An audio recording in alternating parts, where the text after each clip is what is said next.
நமச்சிவாய வாழ்க. நாதந்தாள் வாழ்க. இமைப்பொழுதும் என் நெஞ்சில் நீங்காதான் தாழ் வாழ்க. வாழ்க வளமுடன். அனைவருக்கும் இனிய வணக்கங்கள். நிகழும் மங்களகரமான குரோதி ஆண்டு ஜூன் மாதம் 15ஆம் தேதி சனிக்கிழமை அன்று உத்திரம் நட்சத்திரத்தில் நவமி திதியில் வரியான் நாமயோகத்தில் பாலவம் கரணத்தினில் மகத்தான ஆனி மாதம் பிறக்கிறது. சூரியன் மிதுனம் ராசியில் சஞ்சரிக்கும் மாதம் ஆனி மாதமாகும். உத்தராயணத்தின் கடைசி மாதமாகும். ஆன்மீக சிறப்புகள் கொண்ட மாதம் இதுவாகும்.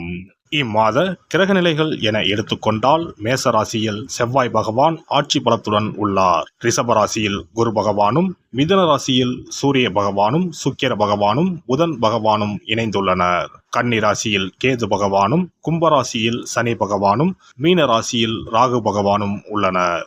இம்மாத கிரக பயிற்சி என பார்த்தால் ஆனி மாதம் 15ஆம் தேதி மிதுன ராசியில் ஆட்சி பலம் பெற்ற புதன் பகவான் கடகராசிக்கு பயிற்சியாகிறார்.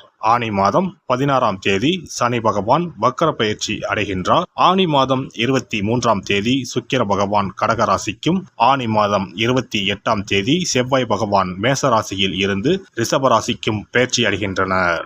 இந்த கிரக அமைப்பினால் உங்கள் வாழ்வில் இம்மாதம் ஏற்படக்கூடிய மாற்றங்கள் என்னென்ன என்பதனையும், ஏதாவது அசுப பலன் ஏற்பட்டால் ராசிக்காரர்கள் செய்ய வேண்டிய பரிகாரம் என்ன என்பதனை பற்றியும் காண்போம். தனது நேர்மையான குணத்தால் அனைவரையும் கவர்ந்திழுக்கும் தனுசு ராசி அன்பர்களே, இந்த மாதம் பணவரத்து அதிகரிக்கும். எடுத்த காரியத்தை செய்து முடிக்க இருந்த தடை தாமதங்கள் நீங்கும். கொடுத்த வாக்கை காப்பாற்ற மிகவும் பாடுபட வேண்டியிருக்கும். எனவே யாருக்கும் எந்த வாக்குறுதியும் அளிக்காமல் இருப்பது நல்லது. அடுத்தவருக்கு செய்யும் உதவிகள் சில நேரத்தில் உங்களுக்கு எதிராகவே மாறலாம். கவனமாக செயல்படுவது நல்லது.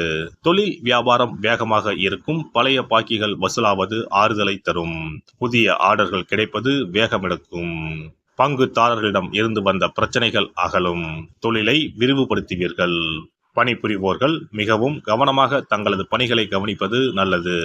மேல் அதிகாரிகள் சக பணியாளர்களை அனுசரித்து செல்வது நன்மை தரும். மேலிடத்தில் இருந்து ஒரு இனிப்பான செய்தியை பெறுவீர்கள்.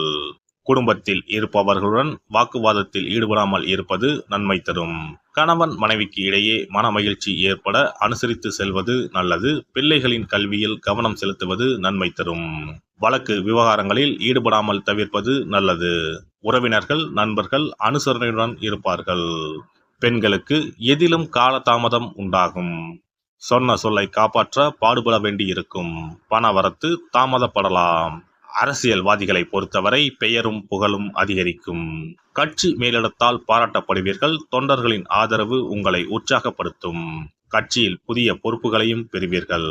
அவற்றை நேர்த்தியாக செய்து முடிப்பீர்கள்.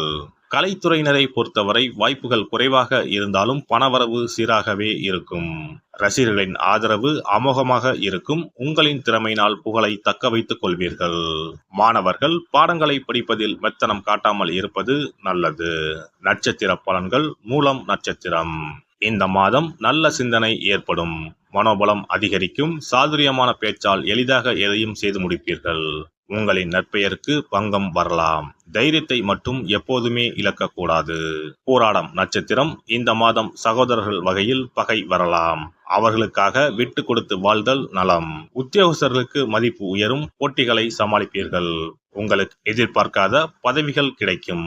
சக ஊழியர்கள் உங்களுக்காக உழைப்பார்கள். எந்த சவாலையும் தைரியம் மற்றும் தன்னம்பிக்கையுடன் சமாளிப்பீர்கள்.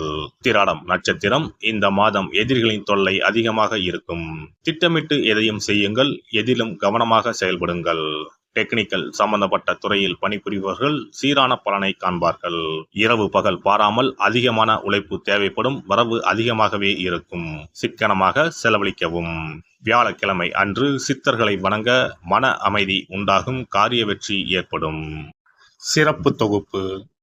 கழுத்தை நெரிக்கும் கடன் பிரச்சனையால் கஷ்டப்படுபவர்களுக்கு எளிய பரிகாரங்கள் உள்ளன. ருண ரோக சத்ரு இந்த மூன்றுமே மனிதர்களை வெல்லக்கொள்ளும். அதிலும் கடன் பிரச்சனை கவலையை ஏற்படுத்தி மனிதர்களை கலங்க வைத்துக் கொள்ளும்.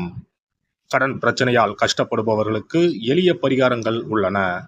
இந்த எளிய பரிகாரங்களை நம்பிக்கையோடு செய்தால் நிச்சயம் பலன் கிடைக்கும். ஒருவரின் ஜாதகத்தில் 6ஆம் இடம் கடன் ஸ்தானத்தை குறிக்கும். கடன் பிரச்சனையால் இன்றைக்கு பலரும் தற்கொலை செய்து கொள்கின்றனர். சக்கரத்தாழ்வார் அருள் இருந்தால் கண்டிப்பாக கடன் பிரச்சனைகள் நீங்கும். பெருமாள் கோவிலுக்கு சென்று சனி மற்றும் புதன் கிழமைகளில் சக்கரத்தாழ்வார் சன்னதியில் துளசி மாலை சாற்றி 12 முறை வலம் வர வேண்டும். ஒவ்வொரு முறை வலம் வரும் பொழுதும் கடன் தீர்வதற்கு மனமுருக நம்பிக்கையோடு வேண்டிக் கொள்ள வேண்டும். தொடர்ந்து 12 வாரங்கள் செய்தாலே கடன் பிரச்சனை தீர்ந்து மன நிம்மதி ஏற்படும்.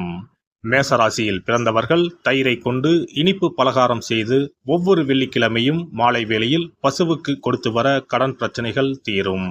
விருச்சிக ராசியில் பிறந்தவர்கள் ஞாயிற்றுக்கிழமை அன்று லட்சுமி நரசிம்மருக்கு காய்ச்சிய பசும்பால் அல்லது பானகத்தை பிரசாதமாக வைக்க வேண்டும். 48 நாட்கள் இந்த பூஜையை செய்தால் கடன் தொல்லையில் இருந்து விடுபடலாம். ரிஷபராசியில் பிறந்தவர்கள் ஜவ்வரிசி கொண்டு இனிப்பு தயாரித்து அதை வெள்ளிக்கிழமையன்று பசுவிற்கு மாலை வேளையில் கொடுத்து வர கடன்கள் அடைந்து சுகம் பெறலாம். துலாம் ராசிக்காரர்கள் பசும்பாலை சுக்கிர ஓலையில் வில்வ மரத்திற்கு ஊற்றவும். 24 வெள்ளிக்கிழமை செய்திட நிச்சயமாக கடன் தீரும். வெள்ளிக்கிழமையில் அரச மரத்தடி விநாயகருக்கு அகலில் 11 தீபமும் 11 முறை வலம் வந்தும் வழிபட்டால் கடன் தீரும். மிதுன ராசிக்காரர்கள் தினசரி சிறிது தயிர் சேர்த்து குளித்து வரவும். கடன்கள் நீங்கும். மாலை வேளையில் சூரிய தரிசனம் அஸ்தமனத்துக்கு முன் செய்து வரவும். கன்னி ராசிக்காரர்கள் சனிக்கிழமைகளில் உளுந்து வடை தானம் செய்யவும். அதை நீங்கள் உண்ணக்கூடாது. மேலும் துளசிக்கு தினசரி நீர் வார்த்து ஒரு மண் அகலில் நல்லெண்ணெய் விளக்கேற்றி வைக்க ருண நிவாரணம் பெறலாம். கடகராசிக்காரர்கள் ஒவ்வொரு ஞாயிறும் சிறிது வெள்ளக்கட்டியை ஓடும் நீரில் விடவும். கடன்கள் வெள்ளம் போல கரைந்துவிடும். சிம்ம ராசியில் பிறந்தவர்கள் ஒவ்வொரு சனிக்கிழமையும் அரச மரத்தடியில் மண் அகலில் நல்லெண்ணெய் ஊற்றி கருப்பு திரி கொண்டு 8 விளக்குகள் ஏற்றி வர கடன்கள் அழிய வழி பிறக்கும். மகர ராசிக்காரர்கள் சனிக்கிழமைகளில் எள்ளுருண்டை செய்து பலருக்கு தானமாய் கொடுத்து வர கடன் தொல்லைகள் நீங்கும். கும்பராசிக்காரர்கள் வியாழன் மாலை 6 மணிக்கு குங்குமப்பூ சேர்த்த பாதாம் கீர் செய்து மகா விஷ்ணுவுக்கு நிவேதனம் செய்து முதலில் தான் அறிந்துவிட்டு பின்பு மற்றவருக்கும் தானமாய் கொடுத்து வர கடன்கள் மலமளவென அடைபடும். தனுசு ராசிக்காரர்கள் செவ்வாய்க்கிழமைகளில் ஆலய பணிகளுக்கு செங்கல்கள் முடிந்த அளவு வாங்கி கொடுக்க கடன்கள் அடைந்து நிம்மதி பெறலாம். மீன ராசிக்காரர்கள் செவ்வாய்க்கிழமை அன்று மதியமோ இரவோ நோயாளிகளுக்கு சப்பாத்தியை தானமாக கொடுத்து வர கடன்கள் வேகமாக அடைய ஆரம்பிக்கும். குறைந்தது 9 சப்பாத்திகள் கொடுப்பது நல்லது. செவ்வாய் பகவானை மனதார நினைத்துக் கொள்வது நலம் தரும்.